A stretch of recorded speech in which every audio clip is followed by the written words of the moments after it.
बिस्मिल्लाहिर्रहमानिर्रहीम। अस्सलामुअलैकुम नाजरीन, आप देख रहे हैं हमारा यूट्यूब चैनल तिब्बे अल शफा टीवी।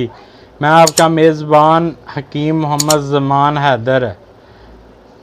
नाजरीन, आज बात होगी प्यास ज़्यादा लगने की वजह और भूख ना लगने की वजह, इस पर मुकम्मल बात होगी।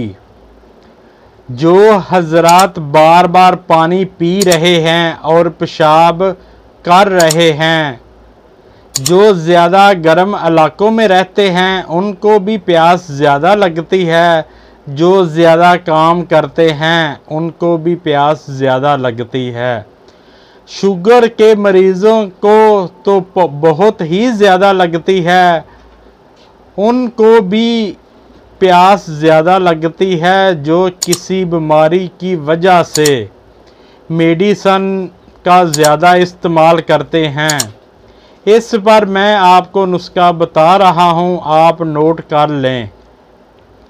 आपने 5 दाना मुनक्का लेना है, उसके बीच में दाने निकाल लेने हैं, उनको चूस कर अच्छी तरह खा लें। ऊपर से ये पानी पी लें।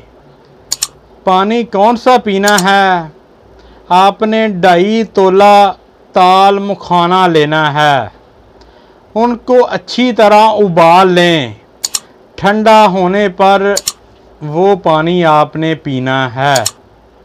रोज़ाना पिएं, इंशाल्लाह चंद दिन में आपकी प्यास की शिद्दत कम हो जाएगी। भूख ना लगना,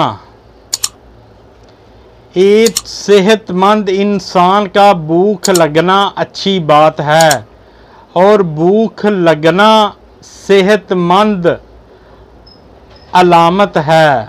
भूख ना लगना या कम लगना कई मसलों की वजह हो सकती है, जिनमें परेशानियां भी शामिल हैं। इनके अलावा वो जो दवाइयाँ ज़्यादा इस्तेमाल करते हैं, ज़हनी दबाव भी इसमें शामिल है। ये मसला अगर बीमारी की वजह से है तो बीमारी ख़त्म होने के बाद दोबारा सही तरह भूख लगनी शुरू हो जाती है। खाना वक्त पर ना खाया जाए।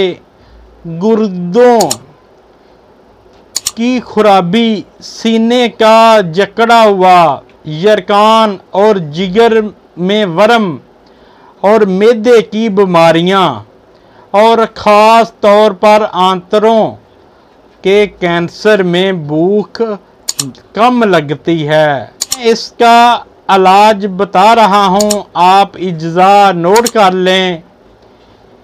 इमली लेनी है आपने 3 तोला। इमली 3 तोला, बीच से गुठली निकाल दें। लौंग 3.5 ग्राम, इलायची 3.5 ग्राम, कपूर 1.5 रत्ती।